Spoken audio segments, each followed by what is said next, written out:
Novo livro do Apocalipse ou da Revelação. Capítulo 110.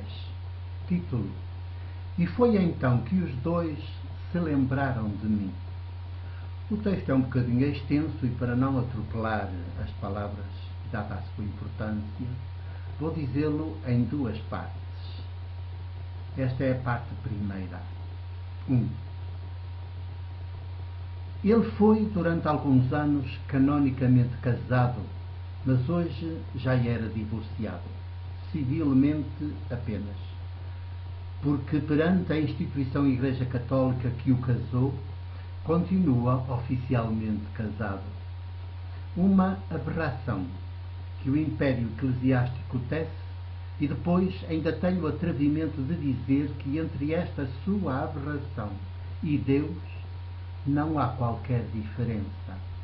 Como se Deus, o de Jesus, alguma vez se pudesse rever em aberrações como esta que o Império Eclesiástico tece, quando Deus, como canta Maria, a do Evangelho de Lucas, derruba todos os impérios, todos os poderosos e até todos os seus tronos.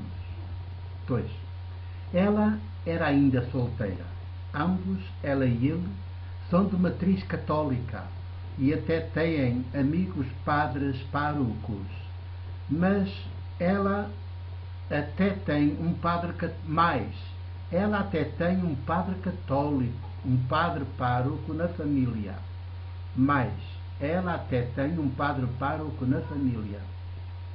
Sucedeu que o amor, que não olha às aberrações que o Império Eclesiástico tece, colocou-os no caminho um do outro e uniu-os. E os dois decidiram a uma só voz ser uma só carne para a vida do mundo. Residem em Lousada, onde ele é conhecida figura pública, vereador da Câmara Municipal, há sucessivos mandatos. 3. Assim, já unidos pelo amor, bateram à porta dos vários padres párocos amigos e do próprio padre pároco que é familiar dela. Pretendiam apenas que algum deles estivesse presente no dia em que iam tornar pública a sua união nupcial com saudável e criteriosa pompa e circunstância. Para ambos, este seu passo, protagonizado livremente por eles, era ainda mais decisivo e determinante do que o mero casamento civil, que ainda poderão vir a realizar um dia, lá mais para diante, mas apenas na privacidade da Conservatória do Registro Civil.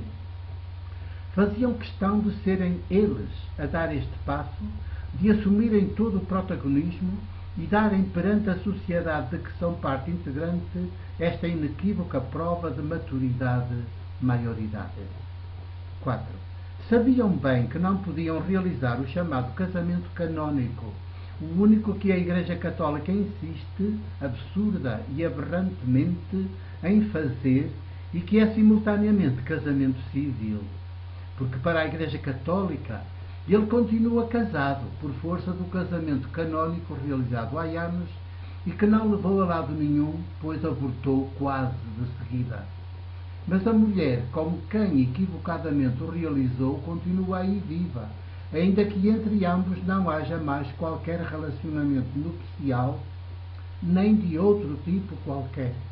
Fosse ele viúvo, e tudo seria completamente diferente, mas ele é apenas civilmente divorciado. 5.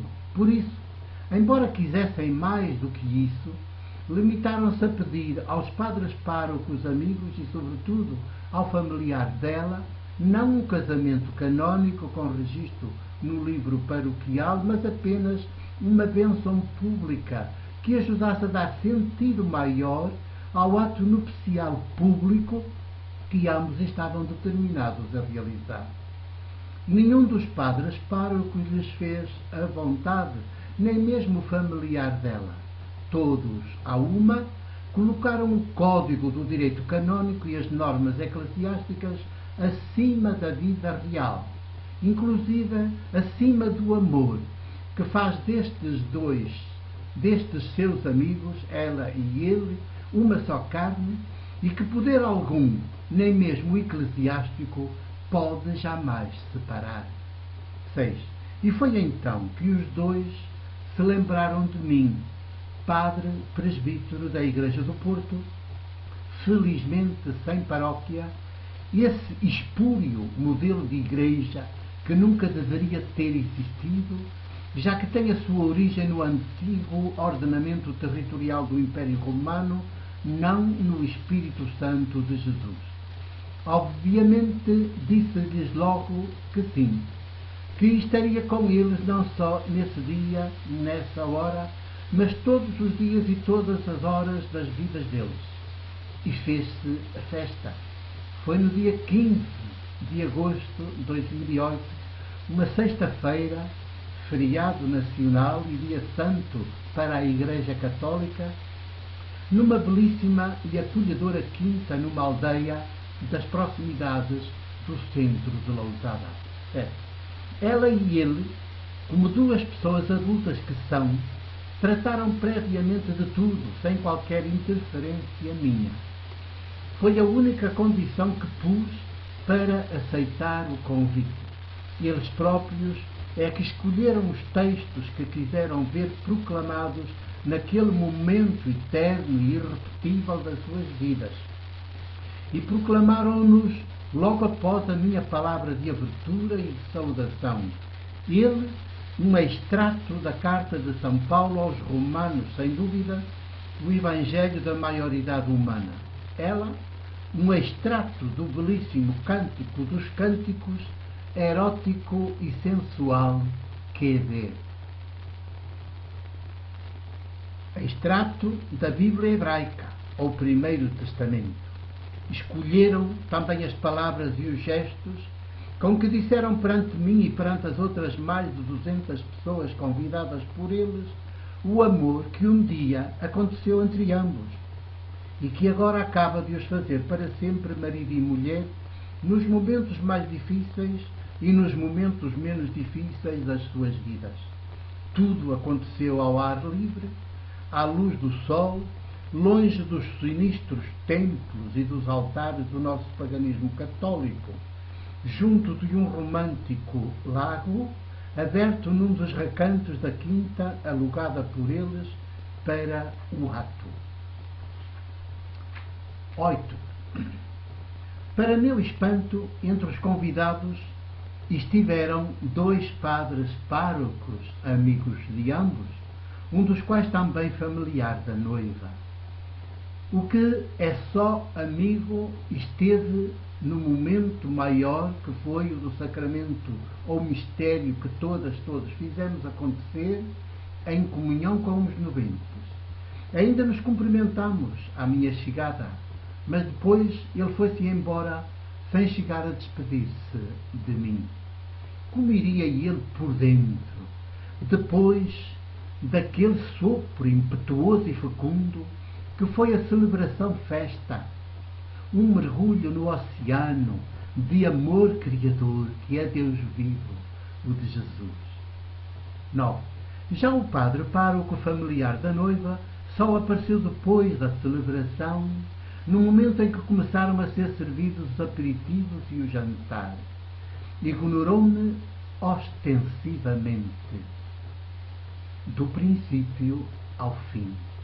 Exatamente como mandam as regras e as conveniências eclesiásticas e canónicas, já que eu, presbítero sem ofício pastoral oficial e inexistente nas publicações oficiais da Igreja do Porto e do país, sou, no dizer eclesiástico católico romano, pessoa a evitar. Não vá a minha dissidência na Igreja contaminar a pureza ritual e hipócrita com que todos os clérigos que o são a sério se vestem. Para sua desgraça, porque, como seres humanos e presbíteros da Igreja, apenas deveriam vestir-se de humanidade, de ternura, de misericórdia, de afeto sororal fraterno. É por isso que todos são tão funcionários eclesiásticos e tão pouco homens seres humanos.